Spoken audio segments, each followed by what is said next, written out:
Hi, I'm Dr. Kimberly Moore, host of the Envision More Workforce Insight podcast.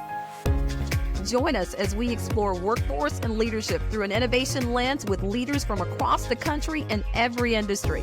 Whether you're in education trying to crack the code for workforce or industry seeking to address your workforce talent strategy, or maybe you just need to be inspired, we've got you covered. Tune in, save us as a favorite, and let's innovate together.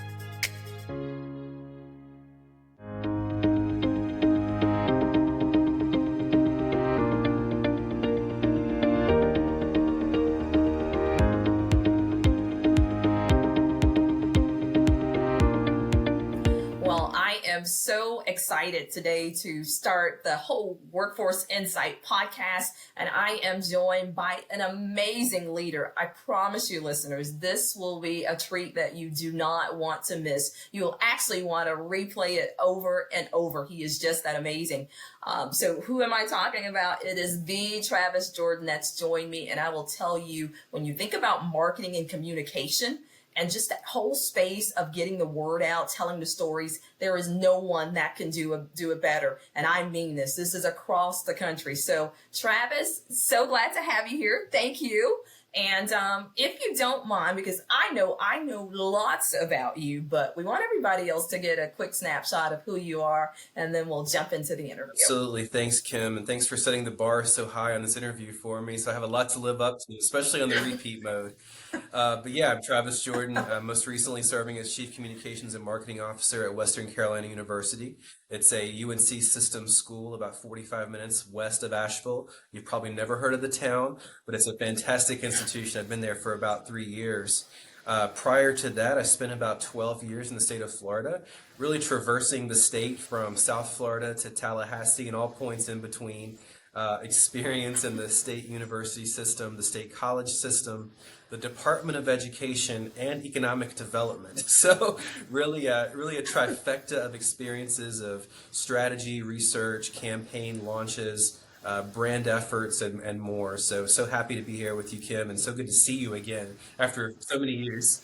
Same here. It's like virtual hug, definitely sending that to you. And again, just for the listeners, the level of experience that Travis brings in such in a key area, because Workforce Insight, it does take into account, different industries, whether it's education, workforce, whether it's government, nonprofits. But today we're focusing in on messaging with education, but I will tell you that it really is transferable into the other spaces that we'll be talking about. So to not delay it, because we want to make sure that our audience gets these major nuggets. Travis, there's been a whole lot going on with, just the changing dynamics in education and, communication and marketing leading the way. It's evolved, since the pandemic. So what are some of your thoughts on what the landscape is now? It really has evolved. And when I first started higher education back in 2011, it was a much more simplified process looking back at it. And I think that what's really happened is, one, a shift in higher education in general. Students aren't necessarily looking for a traditional 4-year degree anymore.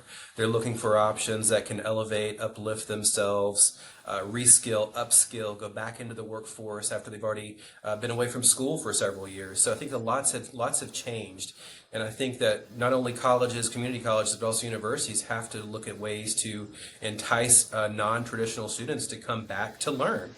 And I think that what's really changed primarily for me in the workspace, especially coming from a state level and now at a university for the past 3 years at Western, is really audience segmentation. It's gotten much more targeted across the board, and you have to really be able to target your messages across that way in audience segmentation, meaning that you're talking to people who are online learners, they're coming back for a graduate program, they're coming back for rapid credentials or certifications. They're coming back from a transfer from a 2+2 program. There's lots of audiences that are out there. And I think that what we've really tried to own in on is the fact of how can we get our message out to those specific people, not only to reach them where they are, but also help spread the budget. Because as we know that budget resources are very limited a lot of times in higher education, and to be able to really micro-target these individuals across the board from digital or even traditional advertising is so important now. And I think you got to find them where they are at this point. So I think audience segmentation has been a really huge driver for that. And also storytelling. Before, I think it was a lot of individual colleges, universities, talking about rankings. We're the best MBA program in the country. Well, how many colleges say that across the country? a lot. Yeah, Yeah. yeah, and I think the storytelling aspect, and Kim, you and I did this at Tallahassee Community College. We were ahead of the curve on that. When everyone else was talking about enroll now, we were telling stories of success of students in the workforce. And I think that's what's really changed, in my opinion, is the storytelling and segmentation aspect.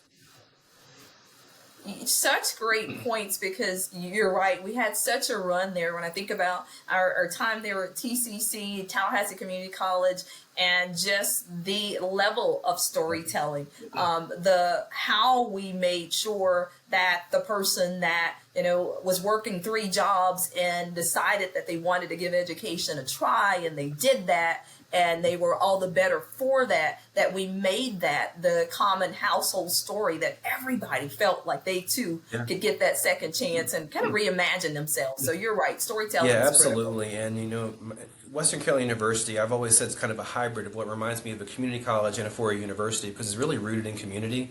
And we also have had satellite campuses in Asheville who focus specifically on non-traditional students. So I think even with higher education, it's really about those interesting ways to connect with those people, work with your community partners, and get those individuals back into the classroom. So key. So when you think, and you Yeah. touched on it, the adult learners. We hear that constantly now, that the growing demographic that we're seeing, and how do, because it's not just your Right. traditional anymore that you can target, waiting on those high schoolers to plan for that next step, because there's gap years and everything else that Yeah. it's happening. How have you, and has there been a special campaign, if you will, to attract the adult learner Yeah, there's actually audience? been several, and I think that's just the nature of what we just spoke about. COVID changed a lot of things.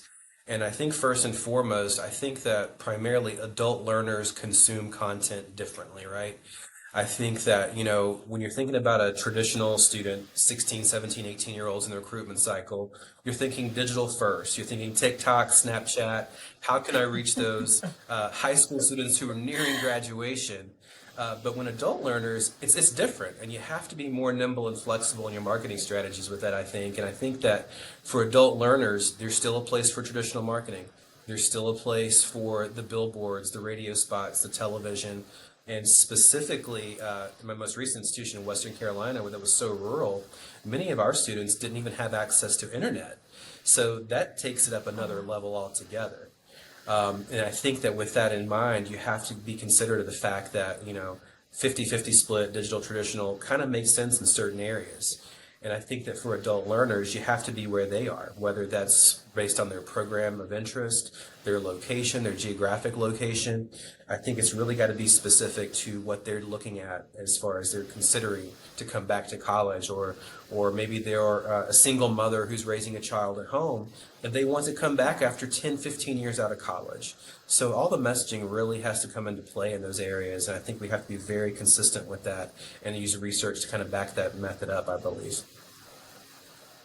So again, I shared with the listeners an amazing track record that you have in a variety of different spaces. What's your go-to strategy? Because, for a lot of, marketing officers and communication officers, there's such a dire need, and they're looking for that, institutions are looking for that panacea to fix it all. And so they would certainly, you would be sought after, Yeah. that's who you are. But what's your go-to strategy when you're going into a new institution, or maybe even organization, because you've seen it in a variety of Yeah, different I think places? the go-to strategy is going to be dictated, one, by where you are, your institution, and two, by the programs you're trying to promote. What we've really found works very successfully is what we call first-party data. And this is really low-hanging fruit. These are students who have made a first step. They filled out a form, they've met someone at a recruitment event, they've made a first step, but they haven't enrolled, they haven't applied, they haven't signed up for a course yet. And with first party data, you're able to take that information, load it into your media plan, your media buys, serve up display ads, social media ads directly to those students who have already taken a first step. So what this does is basically, one, it is cost effective.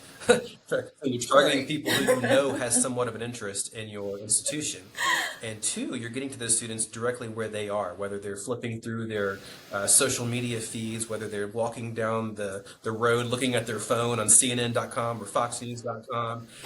You're hitting them up where they are in their journey and their path, and reminding them that, hey, we're still here.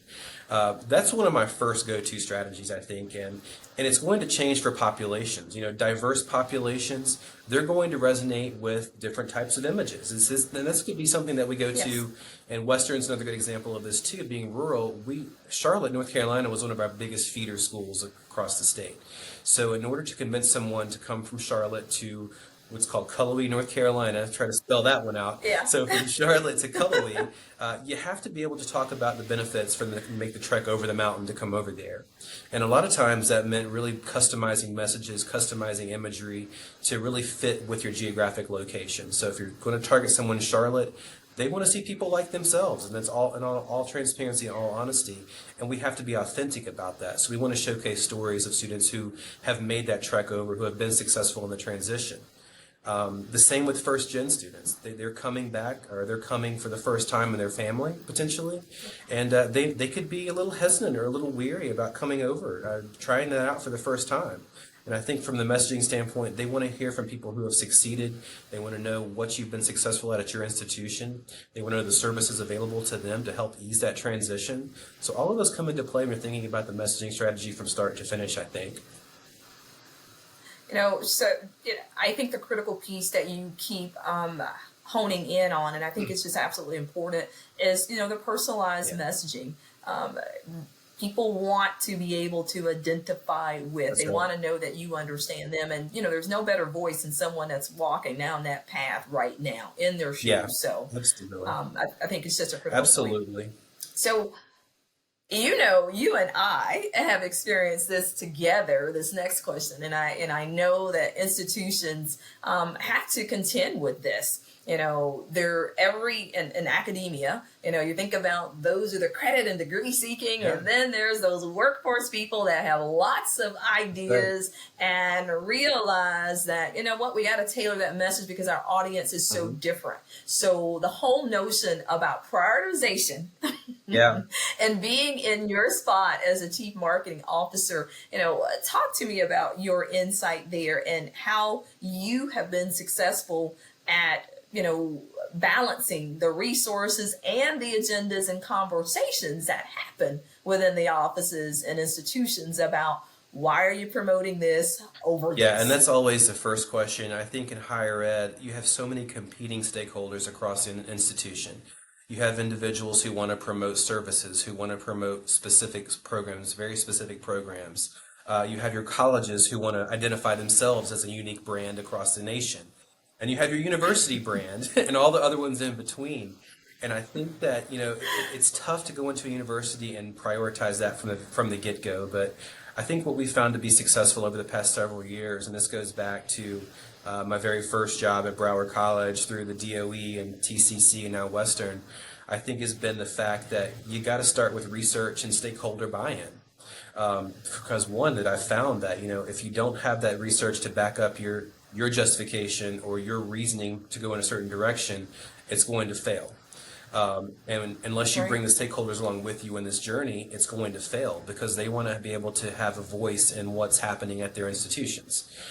So what we found specifically, and this kind of traverses itself over the last several institutions, is start with research and data. You start with your perception studies, your competitive analysis, really define who you are as an institution. Your personality.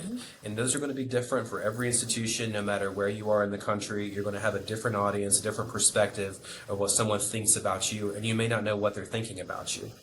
Once you kind of gather that information and research, what we did typically is bring in the stakeholders in the next phase of that, showcase the research, get buy-in from them, get some brainstorming sessions rolling across the board on that, and hear what they think about the institution. So focus groups.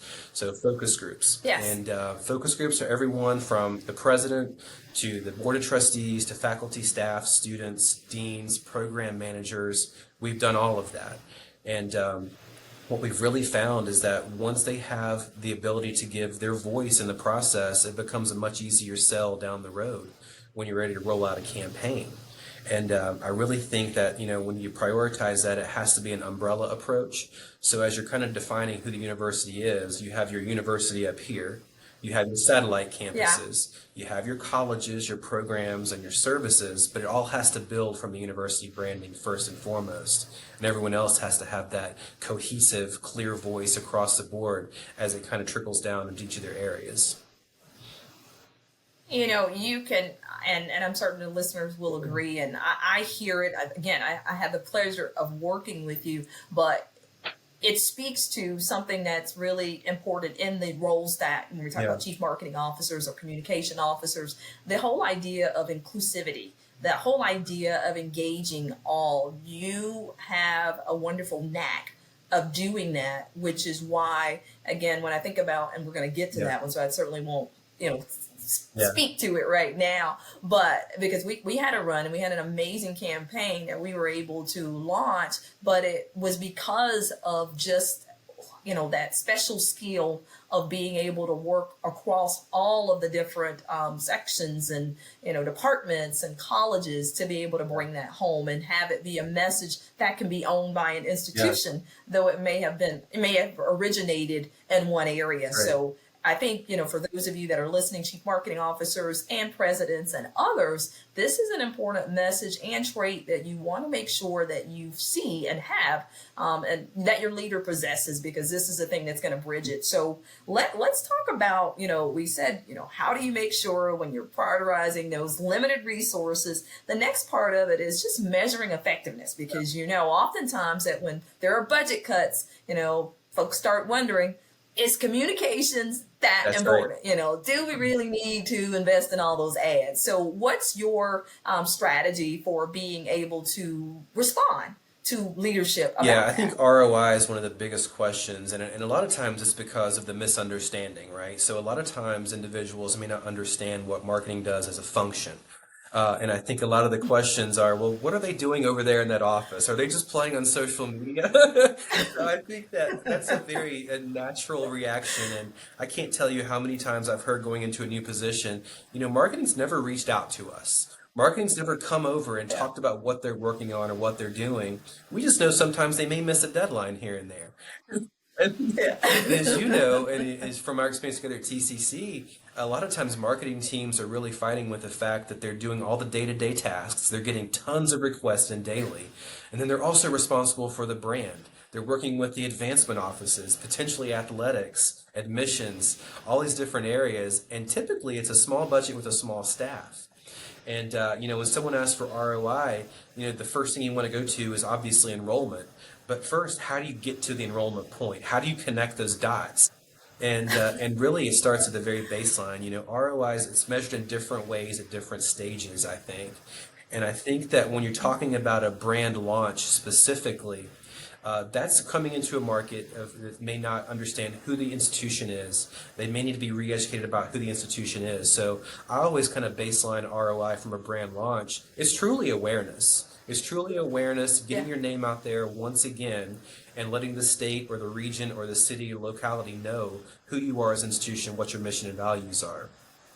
And I think from there, that's essentially the very baseline number. So that's your reach, your impressions, your website clicks coming to your website. Those are the big numbers. Those are the ones that are fun Yes. to take into the board and Yes. say, oh, we had 20 million impressions. That's great. And then you know what the next question is, right? It's, well, how many Yeah. students have we enrolled? And Exactly. Yeah. Yeah. What's the math that's on right. how does that impact our Yeah, enrollment? so Yeah. I think once you have that first step of brand awareness, first of all, you have to kind of sell the idea and sell the fact that, you're measuring awareness right now. You want to get as many eyes on this campaign as you can. I think your second tier really goes down to your call to actions. That's where you're talking about getting people to register for specific programs.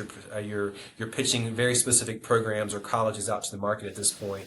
And these are really enrollment campaigns. So that really changes the ROI. That goes from more of a broad awareness impression standpoint to really more about tracking your website leads, your form fills, individuals getting more information about a program specifically. And then that way you're able to see, okay, well, we had an ad about a nursing program. They filled out a form. Yes. And now we see their name on an inquiry list, right? So now we're seeing Yes. progress being made. And Kim, I remember you and I, when we were doing TCC to work, we would look at programs. I think it was weekly or biweekly, and we Yes. would see the names we added to the list. We found some people who have come from this or this paid media site over here, and so that's kind of the next level, I think, of ROI reporting. Is you really want to see some action. You want to see people filling out forms, clicking on content, and then taking a first step. I think in that way. And when it really gets down to the next level, that's really connecting with your admissions department. A lot of times, marketing holistically has said that, well, we're here to get them in the door, but admissions has to close that door. But one of my missions over the past 3 years is really connecting the dots between an ad to enrollment. And that's using the CRM systems. I mean, Slate is a very common CRM system across most institutions in the US right now. And, with their tools and with their dynamics of Slate, it gets much easier to really connect the dots between ad versus form fill versus who's actually enrolled in courses. And then that becomes your third tier, your highest level of ROI is to be able to showcase, well, we had 150 people click on this ad and we had 75 actually enroll, and track it through a UTM Yeah. code so they're able to see exactly, okay, this traffic came from paid social media or it came from paid display ads on Google. Or if you're using customized URLs on a billboard, even you're able to track that. So I think there's so many tools these days. You have to be very specific in how you're connecting those dots. And I think that your ROI is dictated in what stage you currently are in. Such an important nugget, and I know that again our listeners will do rewind on that to hear that, because it's critical. You can be passionate about an initiative, but then there are the stakeholders that you do have to respond to, so knowing what the ROI and what you're going to be measuring is critical. So let's talk about, one of those successful campaigns. And I say one, you've had a bazillion successful campaigns or initiatives. And I want to make sure, because I know, listeners are thinking, we're going to probably stay down the road of degrees but I'd like to talk about workforce development, because that's the hottest ticket around, and how, an institution can message and move the needle in that area is critical right now. So share an initiative that comes to mind, and really how your team executed and what was some of the key ingredients for the success. Yeah, there's three specific ones. It's really hard to stick to one. Well, you go ahead and share I the want three. I want to start with TCC to work, because that really is one thing that really kind of set me on a different type of career path, honestly. And I think that when we did that together, Kim, we were ahead of the curve. This was before COVID, and we were talking about the rapid credentials and certifications. And I want to say that we had to put this together in about 4 to 6 weeks. It was a really quick. 4 to 6 weeks on that one, and if you talk about the other one, it was 2 weeks. Yeah. So for Be That's Essential. right. Be Essential was a 2-week turnaround. And I think the ingredients that went into that was really closely working with our institutional effectiveness office, learning about historical enrollment data first and foremost. We identified the programs. We wanted to see who's enrolled in the programs in the past, where they came from, who they were, their age ranges, their geographic locations. And then we really had to build out a quick strategy based on that. And that really built into a content strategy of sorts. So a content strategy that really connected the dots of written pieces for press releases. That press release became the photo gallery. That photo gallery became the video of the person in the story. And those assets then became the ads that went out to market. So, from looking at it from that way, it was really building it out from the ground up, very audience segmentation, way ahead of its curve. And I think that putting all those ingredients together, and this was done internally, which is a really cool thing about it. Yes. Our internal team did this, and our designers, our video photographers worked on this together. And we really were able to create a content funnel that was really sophisticated in nature, that we rolled out 52 programs in 52 weeks. and It sounds crazy now, but we really were, and I would say even to this point, are, with the mindset ahead of the curve absolutely. of what is possible, because we believe, and we believed then, that it was possible and that we could tell those stories, and it did happen. And with that, and just for the listeners here, when you talk about 52 programs in 52 weeks, we had a great schedule in place. I want to say Monday morning, a press release would hit the presses. Our ads would drop on social media that afternoon. During the 2 to 3 week run of the campaign specifically, you would see the ads on television, hear them on radio, and every Monday a new program would launch while the others kind of saturated in the market for an extra few weeks. And it really created a presence in Tallahassee that was honestly unheard of, I think, in the state, if not the nation.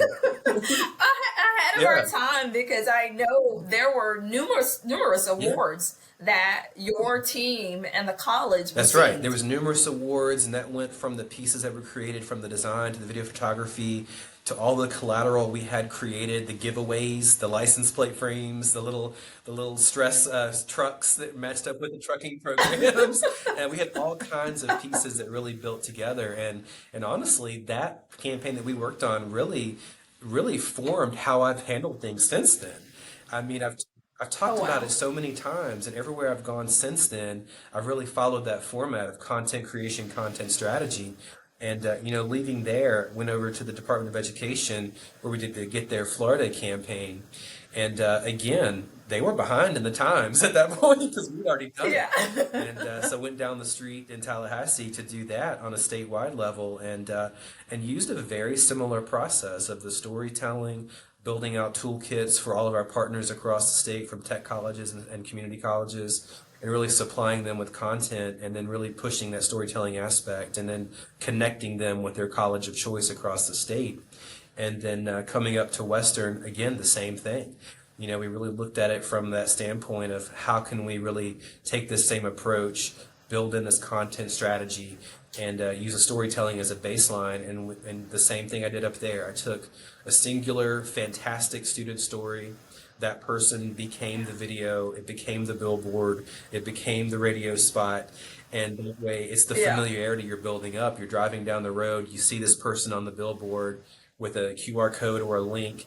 You read more about their Yes. story, you see the longer form video, you're enticed to learn more about the program. And it's like this content funnel that makes one, it's more efficient for our workflow. So, our team Yeah. can go in, capture one day of interviews with this student, and you're getting the pictures, the video, the written piece, and then from there it turns into the design assets and the media plan. And we had so much success at Western from this whole aspect.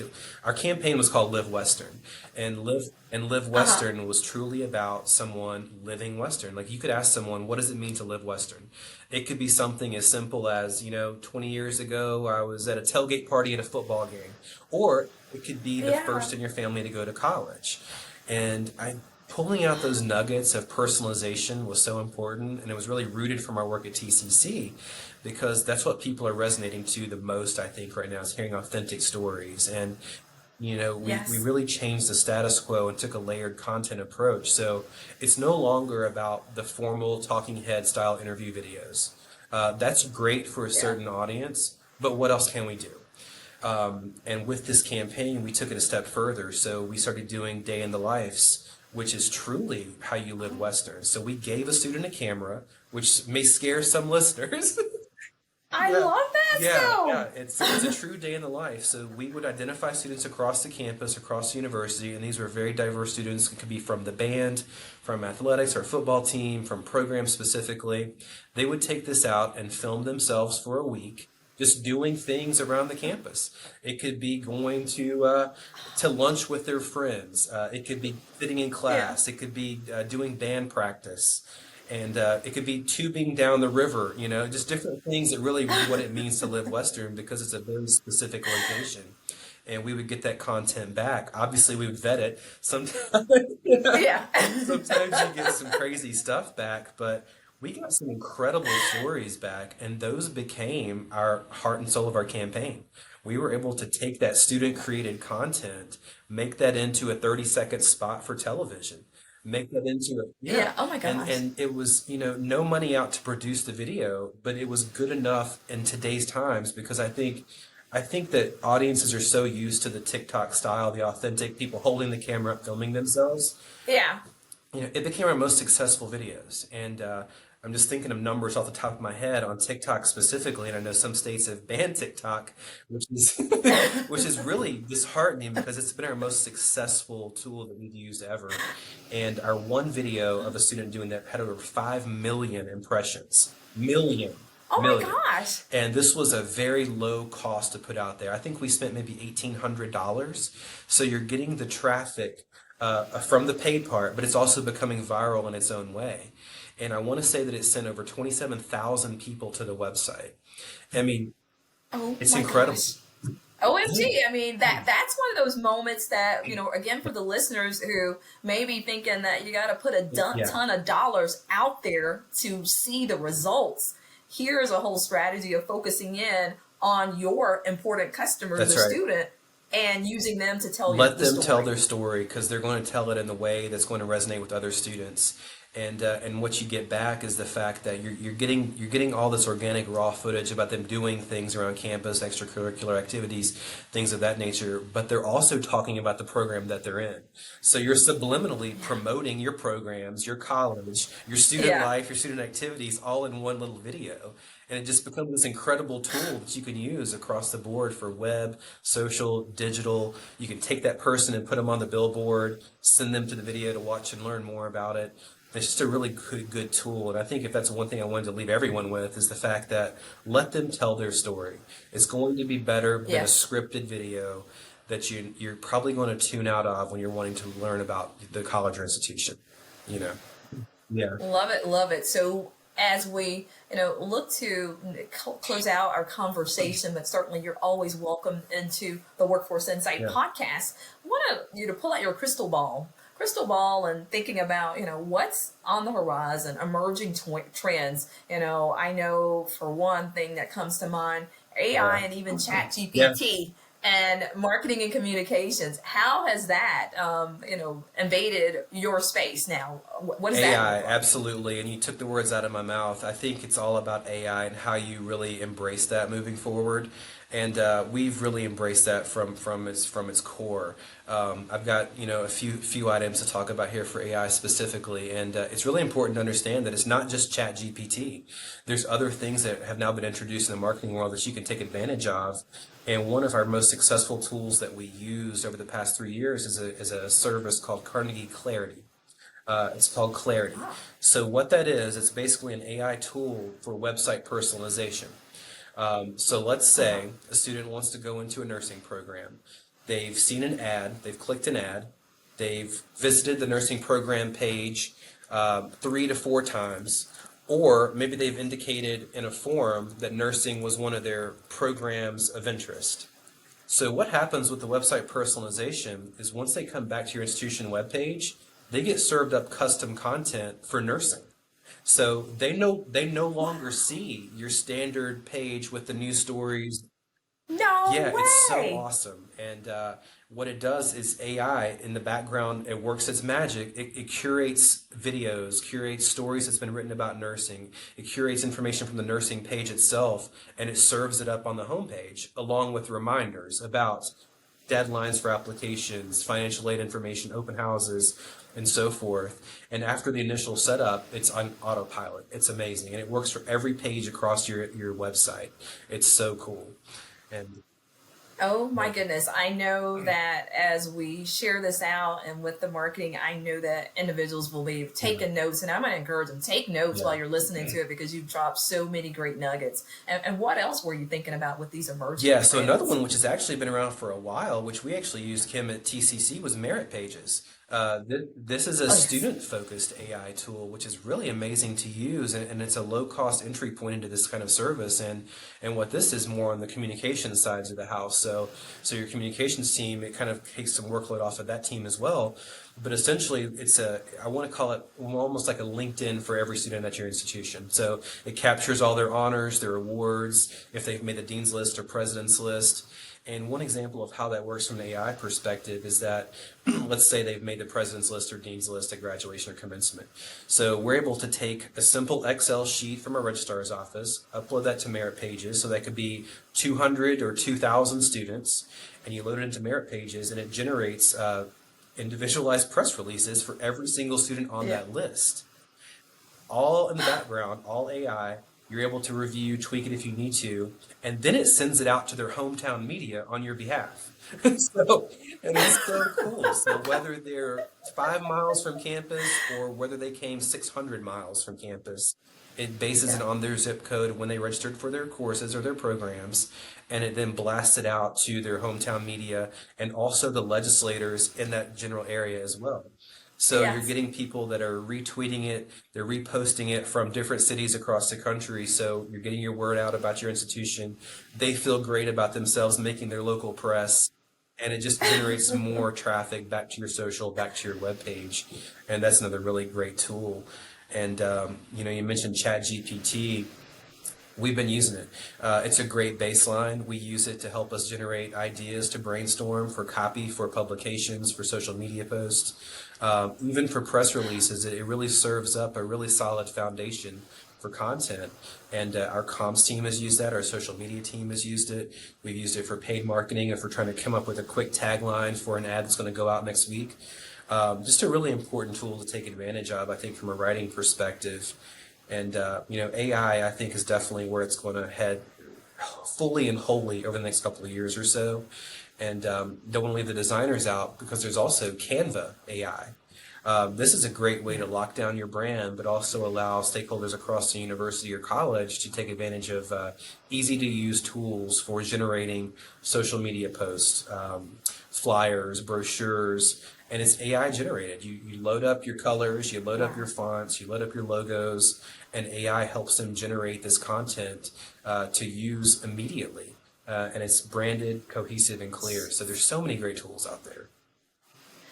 So I love hearing this because for a lot of people, they're balancing, Yeah. hey, this is scary and this is going to replace jobs. And I know that you and I share that entrepreneurial, Yeah. next stage Yeah. mindset, or even on innovation, that it doesn't. It allows you to do more. It's Exactly. focused.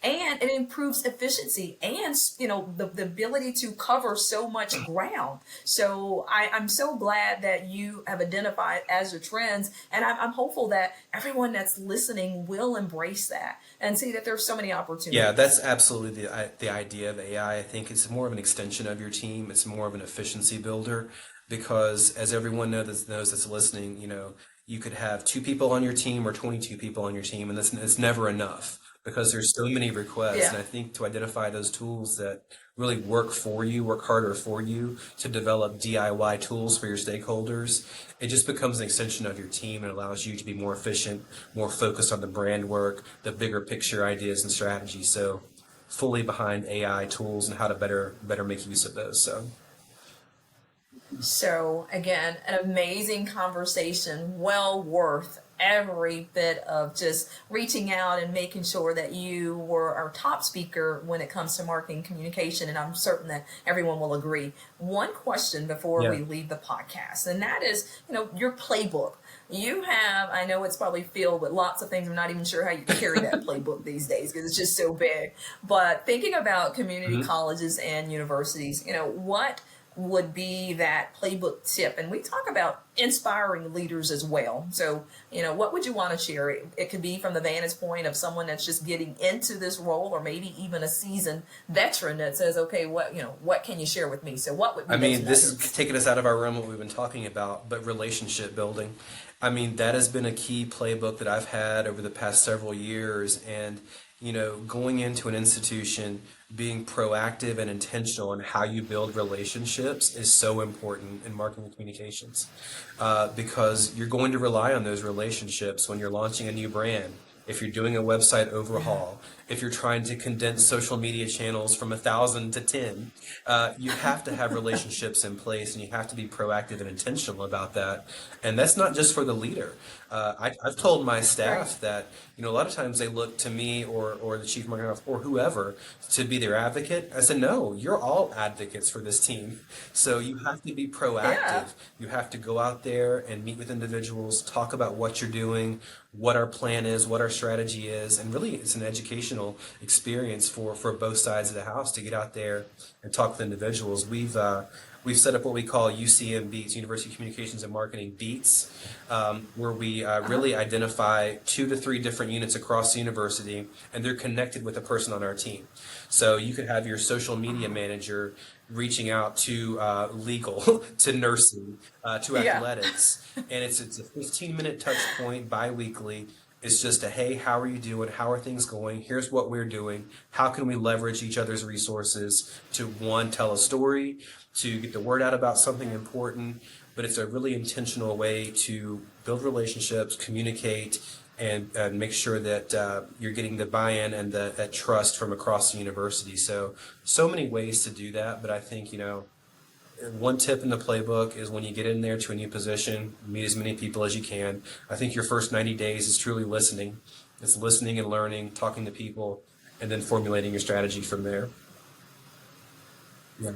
I love it. Again, it's such a wonderful opportunity to connect with you, to even reflect on the work that we did together, and to know that you've just continued that record pace and of just building brands and doing that through collaboration. That's exactly who you are. So thank you for everyone tuning in to the Workforce Insight podcast powered by Envision More Consulting Group, where we bring your bold visions to life. And we are just thankful. And Travis, know that, the door is always open for you to come back, because we want to stay close, because we understand that you are the storyteller and you do it like no other. So thank you very much. Thank you so much, Karen, for this opportunity. It's been fantastic. Thanks for tuning in to the Workforce Insight podcast, powered by Envision More Consulting Group, where we bring your bold visions to life. Remember to subscribe, share, and stay tuned for more insights on navigating the world of workforce and leadership. Until the next time, be bold, be great, and let's innovate.